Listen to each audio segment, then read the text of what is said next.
portanto, deixem-me só então agradecer a vossa presença ao Álvaro Domingues, um amigo, alguém que admiro muito, com uma trajetória a vários níveis exemplar, como autor, como geógrafo, como professor, enfim, alguém que nos orgulhamos que é uma mais-valia para a nossa sociedade. E a sua escolha para apresentar este livro, da minha parte, não foi inocente, porque acho que este livro também tem muito a ver com Portugal. Não é um retrato, queria que ficasse bem explícito, que este livro não é um retrato de Portugal, é um retrato de um certo Portugal, um Portugal que todos nós gostaríamos que pertencesse ao passado, um Portugal avesso ao conhecimento, retrógrado, que se deixa manipular. E é muito curioso que esta apresentação decorra num dia de reflexão. Amanhã há eleições e não foi intencional, mas o livro contém essa proposta reflexiva muito acentuada. Claro que há uma camada muito superficial, ou mais superficial, do humor, de tentar provocar os sorrisos ou uma certa hilaridade, mas no fundo disso tudo, o livro também quer ser também fazer-nos um bocadinho pensar sobre de que é que somos feitos, da matéria de que somos feitos, e o retrato talvez não seja muito apaziguador, o livro pode ser um bocadinho perturbador a esse nível, como estava a falar um bocadinho com o Álvaro, mas acho que também é desse confronto, desse olharmos ao espelho e não gostarmos daquilo que vemos. Esse exercício pode ser um bocado, eu diria, quase masoquista, mas é um exercício necessário, não é? Porque é através dessa detecção das nossas falhas enquanto povo, enquanto seres individuais, seres humanos, que também nos faz no fundo repensar, ou pensar duas vezes antes de cometermos o mesmo erro. Portanto, em traços muito gerais, este livro é uma sátira, é um livro que é um bocado diferente daqueles que tenho publicado até agora, porque o meu humor está sempre muito presente naquilo que escrevo, mas aqui é um humor mais carregado.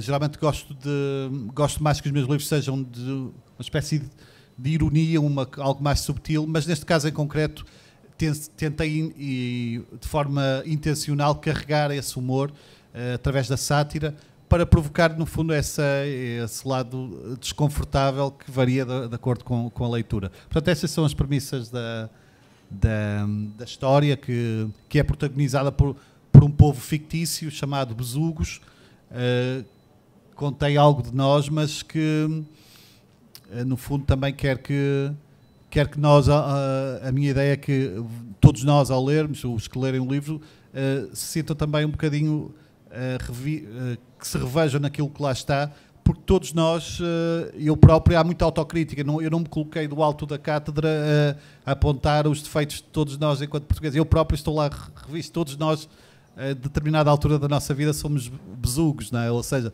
temos tendência a passar à frente das filas, a não respeitar as mais elementares regras de civismo, e este livro, através dessa sátira muito forte, pretende, no fundo, acentuar essas características de um povo como o português, que é um povo que é capaz do extraordinário, das coisas mais fantásticas, mas também tem o extraordinário.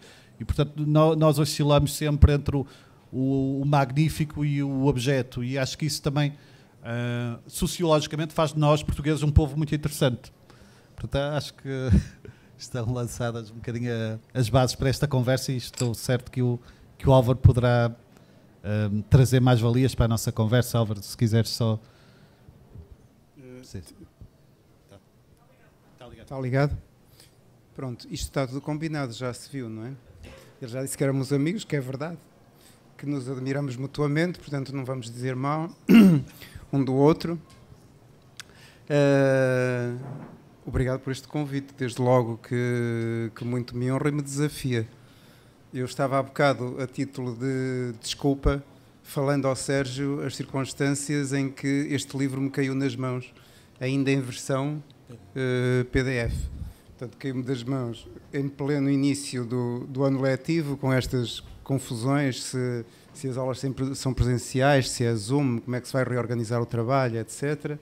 Com uma muito inesperada ida ao México, já no início de outubro, com os júris de doutoramento, enfim. Sem ter aquele distanciamento e aquele sossego, no sentido positivo da palavra, de pegar nos livros que não são os livros da nossa profissão. aqueles que a gente tem que ler por causa da investigação, por causa das aulas. E então, o primeiro contacto que eu tive com o livro foi muito mau, para mim. Não é por causa do livro. No sentido em que, e era isso que eu estava a explicar ao Sérgio, nós estamos, os mais otimistas querem acreditar que é o fim, ou que é o início do fim, de um período bastante complicado, não é?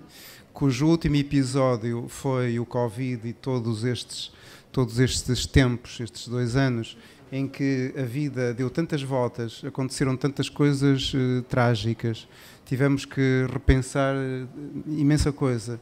Muitos de nós ficaram afetados, muitos de nós perderam familiares, muitos de nós ficaram com o emprego em dúvida, tudo isso. E especialmente até estava a dar como exemplo a geração dos meus filhos, que são muito mais velhos que os teus jovens filhos, que depois de longas carreiras no ensino se vêem abraços com a entrada no mercado de trabalho, não é? E isto vem já da crise do subprime e, portanto, já estamos em crise há mais de 10 anos, estamos em crise há 12 anos, quer dizer, há uma geração que acha que já nem distingue a normalidade da crise do que é normal ou do que é o novo normal, essas expressões que para aí andam. E em Portugal a questão foi excepcionalmente dura, não é? Um país com as fragilidades que todos sabemos que tem, que vinha de uma série de escândalos ainda não resolvidos e que estão constantemente a aflorar e que funcionam como um mecanismo de erosão da ideia do cidadão, da ideia, tu há bocado usaste muito nós, ou o povo, ou os portugueses, quer dizer, diriges-te a um coletivo que nós temos dificuldade de localizar exatamente. Não me queria agora armar em filósofo de pacotilha, mas quem somos nós, não é? Numa sociedade extremamente fraturada. Lia outro dia num daqueles livros da coleção Francisco Manuel dos Santos, a propósito do centralismo, que 90% do Orçamento Geral do Estado está centralizado, só 10% é que circula para as autarquias, e desses 90%, 80% são despesas feitas na região da Grande Lisboa. E depois, a gente sabe que dentro da CREU, da Circular Interna da região de Lisboa, estão todas aquelas escandaleiras que, desde o futebol aos bancos, à política imiscuída nos negócios, à dificuldade de perceber o que é a coisa comum, o que é a res pública, o que é o público, o que é o privado, o que são os valores da democracia, o que é o negócio, não é? E então, ainda por cima, a crise da pandemia trouxe uma leitura diferente, porque era uma coisa que vinha de fora. Não interessa se da China, se do planeta Marte, é uma crise como aquelas coisas que no passado eram entendidas como castigos do divino, de origem remota, sabe-se lá, para nos castigar de não sei de quê. E então, lembrei-me muito, e fui ler alguma coisa, confesso, sobre este género de escrita, a sátira, no final do século XIX, em pleno decadentismo. Foi uma das palavras que ficou dessa altura, não é? Em que, na sequência do ultimato e depois da bancarrota, há uma desarrumação, ela já não estava muito arrumada, há uma desarrumação geral do que é Portugal e da imagem de si, não é? A escrita da época, desde as revistas satíricas à imprensa, à literatura, etc., todas elas transpiram uma ideia de mal-estar que ora se foca em determinadas personagens, por exemplo, na chamada classe política, ora se foca genericamente numa elite, ora, curiosamente, como é o caso da figura do Zé Povinho, do Bordalo, se foca numa entidade, o povo, que no fim de contas é o suporte desse esmagamento que é produzido de cima para baixo e sobre o qual não há qualquer compaixão. É bruto, é analfabeto, é bêbado, é tudo aquilo, não é? e tem aquele riso com os dentes separados, de quem ao mesmo tempo sofre todas as consequências e mais algumas, e parece que está a marimbar para aquilo, mas é a sua vítima principal. Portanto, este jogo de contradições. E foi por este... ao contrário, e também estava a comentar isso com o Sérgio há bocado, ao contrário, uma das coisas que li foi sobre a sátira no século XVIII, e eu aí fartei-me de rir. Porque estamos tão distanciados, não é? Que a figura na altura se chamava do Peralta. O Peralta era aquele tipo que tinha muito dinheiro, não é? Do Brasil, e que usava um vestuário excessivo. Ainda por cima estávamos no século XVIII e o vestuário, não havia Facebook, não havia redes sociais, e portanto o contacto com o outro era na rua, no espaço público. E podem imaginar que um dos veículos mais eficazes para essa figura se destacar era o chapéu exagerado, os grandes laços, a maquilhagem, não é? Tudo isso. E depois via-se com o Peralta que afinal não tinha grande substrato, não é? Tinha bastante dinheiro, às vezes não tanto como aquilo que parecia ter. Se calhar num ambiente mais recatado, mais doméstico, era uma coisa completamente diferente e abrutalhada. E depois no tal exercício de espaço público, na tal esfera pública, ele queria revelar-se como um francês de alta extração social e extremamente polido. E não era, porque começava a falar e imediatamente era atraído pelas palavras ou pelos gestos. O Sérgio apresenta-nos uma fila de 30, acho que são 30 cromos. Sim, por aí. 30 cromos diferentes. São todos de uma maldade impressionante. E, portanto, eu dizia-lhe há bocado que, exatamente quando eu comecei a ler o livro, não consegui entrar no livro de uma forma mais descontraída. Não quero dizer descontraída no sentido em que vou-me divertir muito com este livro, porque eu acho que a sátira trata de coisas muito sérias e, portanto, não é propriamente como ver desenhos animados ou uma coisa do género. Isso eu sabia, mas que me causasse tanto mal-estar, confesso que não estava à espera. E aquilo que pensava era, eu quando tiver que ir à FNAC, que é o que está a acontecer agora, apresentar este livro e ter o Sérgio ao meu lado, eu não vou fazer de conta que tive uma relação com o livro muito pacífica e que posso falar dele à vontade e que posso comunicar para uma plateia de uma forma, enfim, deslaçada, sem grande tensão, porque ia-vos mentir. Portanto, para mim, desde logo está garantido que o livro cumpre a sua função de nos abanar, e de que maneira? Porque essa crueldade é tanta que nós quase que temos pena daqueles personagens, não é? E da maneira como são maltratados. Há determinadas coisas que regridem a certas figuras que são comuns na banda desenhada, que são comuns na escrita satírica, que são comuns na caricatura, do barrigudo. O masculino aparece mais do que o feminino. Do barrigudo, com a barriga à mostra. Os garrafões de vinho. Agora não é vinho, que quando a gente quiser procurar outros vícios, não é? Provavelmente não seria o vinho. Mas a gente sabe, o Sérgio sabe, a Inês, a ilustradora, também deve saber, também sabe de certeza, que essa figura tem reminiscências para trás. Está no nosso ADN, não é? A história do tipo que é completamente alcoolizado, que cheira mal, não é? A questão do cheirar mal é uma coisa que aparece recorrentemente e que é um daqueles argumentos que cala fundo, não é? Não é daquelas coisas de dizer que troca os Vs pelos Vs, ou que não sabe disto ou que não sabe daquilo, ou que não frequenta bibliotecas, por exemplo. Não, cheirar mal é terrível. Porque cheirar mal não é uma questão de odores. O odor é apenas uma expressão, uma metáfora de alguém que causa incómodo. de alguém que na sua relação com o outro é motivo de chacota e é afastado e é posto à parte e é quase tratado na sua condição de animal. O cheiro, as próprias metáforas que o Sérgio usa quando põe animais, desde os piolhos às pulgas, porque também tem pulgas, também não se lava, não é? Portanto, existe esta crueldade toda. E então, eu já me calo.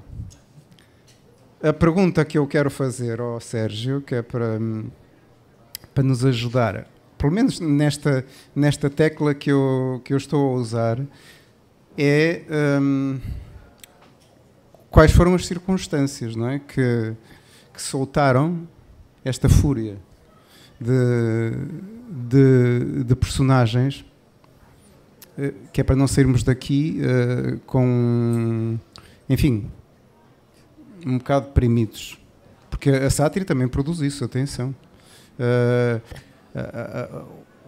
O formalizar uma imagem de um coletivo de que nós fazemos parte também nos interpela a nós. O Sérgio há bocado dizia muito bem, eu também estou incluído dentro desse livro. Eu sinto isso. E para acabar, aquilo que eu sinto depois deste mal-estar todo, criado por uma crise que nunca mais acaba e que é um poliedro, é uma crise com várias facetas, não é? Em vez de nós assistirmos a movimentos sociais de raiva, o que assistimos é um certo apaziguamento, a uma certa dissipação. Não é? Estava eu a dizer há bocado que, em vez desta pressão dar um fenómeno como o vulcão de Las Palmas, espirrar, não, ela dissipa-se. E parece que nos dividimos entre metade que estão anestesiados, outra metade que desacreditaram, outra metade que diz, pronto, o coletivo não interessa, nós não existe, eu tenho que resolver a minha vida porque senão ninguém resolve, e portanto emigro, vou para ali, vou para acolá.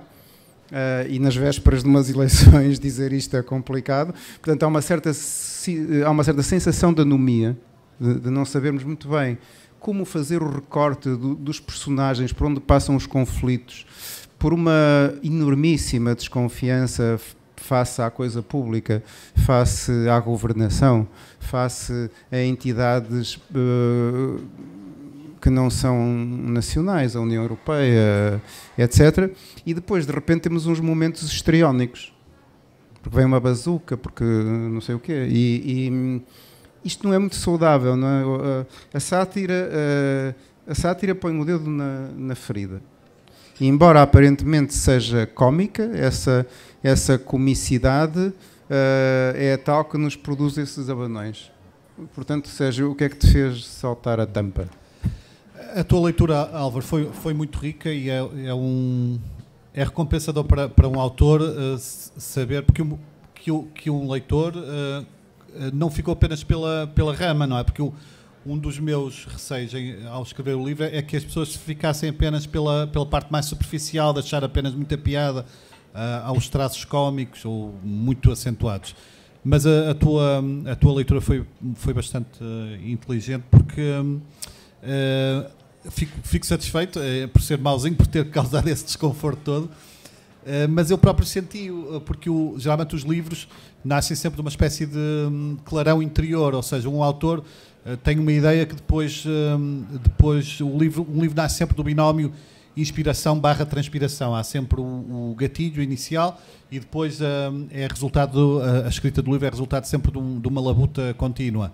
Neste caso, este livro nasceu não da inspiração, da transpiração, mas da minha indignação enquanto cidadão. O livro a ideia para o livro surgiu já há 4 anos e eu não me recordo ao certo qual foi o escândalo político ou financeiro que explotou o meu interesse. São tantos, não é? É quase um após o outro, mas sei que eu senti-me como português, como cidadão, senti-me de certa forma revoltado e também inconformado com o facto de nós nos limitarmos a mostrar esse desagrado apenas através de comentários nas redes sociais e quase como fazer um alívio através disso e estar disposto a tolerar uma após outras as sucessivas mentiras. Portanto, o livro nasceu dessa indignação. E é curioso que que eu escrevi o livro quase de jato. Geralmente os livros demoram sempre algo, porque eu não me dedico inteiramente à escrita, obviamente, demora sempre vários meses a escrever. Mas neste caso, o ato da escrita foi menos custoso, foi menos difícil do que é habitual. Porque me saiu, as ideias quase jorravam e bastava olhar à minha volta e surgiam novas ideias e inspirava-me em personagens que me rodeavam para escrever a história. Portanto, há esse lado, ao mesmo tempo que me divertia a escrever e sorria interiormente ao ver alguns traços que retratava, também me sentia desconfortável, e essa crueldade que falavas, fico satisfeito, entre aspas, por saber que atingia e no ponto algures, não é? Que te sentiste um pouco também desconfortável ao ler. Dito isto, quer dizer que eu também, o livro, embora tenha tido, seja um decalque da realidade, é uma imitação grosseira da mesma, e eu já tive algumas experiências curiosas, pessoas de diferentes regiões do país, uma, por exemplo, de Viana, outra mais debaixo do Alentejo, que se viraram para mim e disseram: olha, tu conheces a realidade política da minha terra, é que as personagens que lá estão parecem um decalque, parecem uma imitação do Flantal que fazia parte dessa realidade, e eu não me inspirei nem nessa terra em concreto, nem na outra. Portanto, o livro tem essa espécie de universalidade, e eu falo muito de Portugal, mas certamente se for um brasileiro, um cidadão de outro país, Espanha, a Europa talvez não tanto, mas um cidadão de outro país também reconhecerá aqui alguns traços, não é? Porque há uma universalidade dos comportamentos aqui revistos. Só para acentuar o que disseste, Álvaro, este livro tem uma estrutura um bocado insólita, é um objeto disforme, porque não há uma narrativa contínua. O livro está dividido em 3 partes. A primeira, no fundo, é uma introdução à sátira, em que faço a apresentação do povo, das suas características, das suas obsessões, desde o seu seguidismo à aversão ao conhecimento, etc. Depois há uma terceira parte, a tal em que retrato 30 personagens, o chamado é a caderneta de besugos, não é uma caderneta de crime, mas de besugos, e são figuras. Eu, ao certo, não sei até que ponto algumas pessoas podem chegar à minha beira e dizer: olha, fulano tal é determinada pessoa. Pode ser verdade, pode não ser, porque aquilo é uma colagem, é um pastiche, é uma mistura de várias características, e eu nem sei onde começa um e acaba o outro. Mas todas essas figuras estão encimadas pelo protagonista. O protagonista é o povo, não é? Mas há uma figura em particular que atravessa a história toda, que é o Lafava, que é o líder supremo deste povo imaginário, dos besugos, e é alguém que concentra toda a negatividade, todas as disformidades deste povo, que é um líder que ao mesmo tempo veio das suas entranhas, é alguém que emergiu deste povo, mas ao mesmo tempo também por isso mesmo o despreza, tem uma relação de profundo ódio para com os seus súbditos. E o livro nasce um bocadinho também dessa.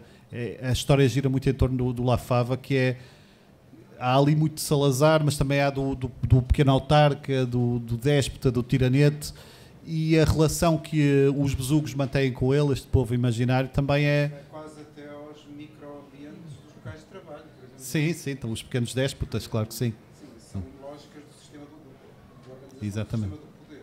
Exatamente. Sim, e a relação dos súbditos, dos besugos com o seu chefe, com o seu líder, também é muito ambivalente, porque ele é mais temido do que amado, né? Em público. Faz-me lembrar os contratos. Claro que sim.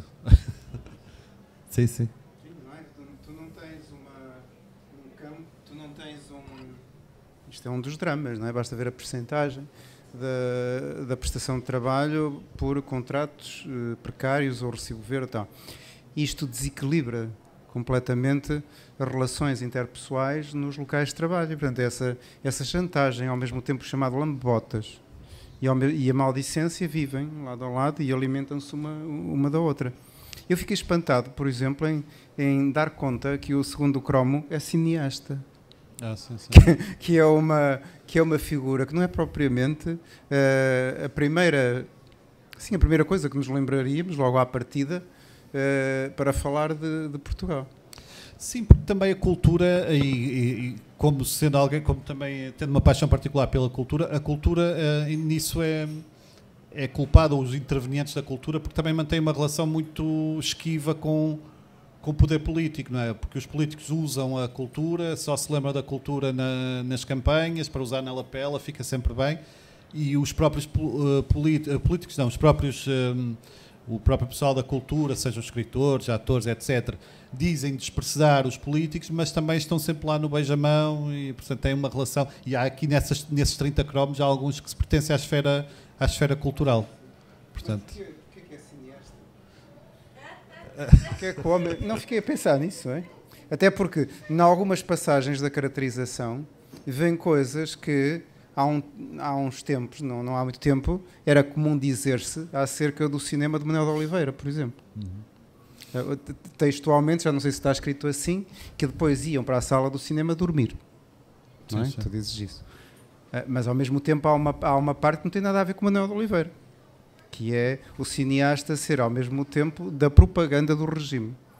Isso fez-me lembrar coisas do antigamente do CNI, e de filmes que às vezes agora ressuscitam cheios de, não sei, com uma crítica até muito positiva e muito interessantes, a aldeia da roupa branca, aquelas macacadas, desculpem-me o termo, eu detesto aquilo. E aquilo era o cinema do regime. Foi intencional, porque eu às vezes gosto de dar a entender ao leitor que estou a fornecer algumas pistas para descodificar a personagem. Olha, esta personagem é tal, e depois, quando estão convencidas que é essa personagem, dou-lhes uma pista totalmente diferente e baralho. Há um bocado essa maldade da minha parte. É uma malandrice. Não sei se tens mais alguma curiosidade em relação ao livro. Não, eu podia estar aqui a desfiar curiosidades. Eu não quero parar em nenhum dos 30 cromos, porque a primeira figura feminina que aparece também me deixou imensas interrogações. Não é? Já não sei qual é. A Rainha do Lixo, há uma que é Teté, não sei. Ora aparece alguém do gabinete de imprensa de um político, ou de alguém que tem que ter uma exposição mediática forte e, portanto, tem que ter um profissional por trás, que, como naquela música que diz que eu não quero ser, quero parecer, não é? E ela cuida do parecer, do suposto ser, não é? Portanto, exatamente. Mas eu depois fiquei sem perceber, porque depois tu dizes que ela que se veste mal, veste-se muito mal, e que eu via muito desleixada, encostada a uma parede a fumar charros, não é? Algumas personagens poderão ser mais facilmente identificáveis, por exemplo, o cancionetista oficial do reino, o Tchoni, mas ele também concentra, descendo uma longa linhagem de artistas do género. Não é? Podemos pensar no artista em concreto, mas, embora possa ter alguns lives de verdade, a verdade é que também há ali muitas... há equivalentes no passado a essa figura, portanto é apenas aquele nome de que nos lembramos, que é mais imediato, é apenas o exemplo mais recente, mas cuja origem quase se perde no tempo. E depois, vindo o Sérgio também dos seus múltiplos interesses, e neste caso profissionais, vindo ele dos média, eu estava à espera também de um personagem mais, não sei, mais focado nos média, embora o assunto ande. Sim, a manipulação, a tentativa de controle da opinião dos outros através da imprensa é uma constante no livro, seja através de membros dos assessores, vários elementos da estrutura que faziam parte da estrutura do La Fava e de facto é um ponto coincidente em todos esses regimes férreos ou ditatoriais, é a obsessão em controlar a informação, não é? O fluxo de informação, e os jornalistas são um ponto fulcral e frágil, porque é muito mais fácil não fazer frente e ceder a essas tentativas de intimidação do que afrontar o poder. Percebo, e isso aparece muito, muito bem, mas a outra parte dos média, que é quando não é explicitamente fazer o elogio por sistema ou colocar na linha editorial, abrir com isto. Não, eu refiro-me aos média quando eles são um mecanismo de distração, no mau sentido, Portanto, um mecanismo de dissipação, um mecanismo de entretenimento, às vezes um mecanismo de estupidificação. Estou-me a lembrar daqueles programas da televisão dos domingos. Sim, sem dúvida. Que vão ao chamado Portugal Profundo e são inqualificáveis, não tenho não tenho outro adjetivo, não é? E então, é muito difícil nós percebermos hoje onde é que estão os média, não é? Quando a gente diz, isto é uma coisa que vem nos média. Assim, o que é os média? Não é? Bom, entre os grandes aparelhos que produzem informação e sobretudo que produzem os chamados regimes dominantes de como uma coisa deve ser apresentada, até a um mundo infinito que não para de crescer, das chamadas redes sociais, não é? E da autoprodução de informação e de mecanismos os mais diversos de distribuição dessa informação, da falsidade, da mentira, da chamada pós-verdade, etc. Nós de repente dizemos, e é certo que vivemos numa sociedade mediática, mas não sabemos tirar conclusões acerca do assunto porque ela não se nos afigura sempre da mesma maneira, não é? Sem dúvida. Álvaro, eu acho que focaste em coisas muito interessantes e eu penso que chamaste aqui a atenção espero que tenha estimulado a leitura, a vontade das pessoas em conhecer mais este livro, e só me resta agradecer a oportunidade de apresentar o livro.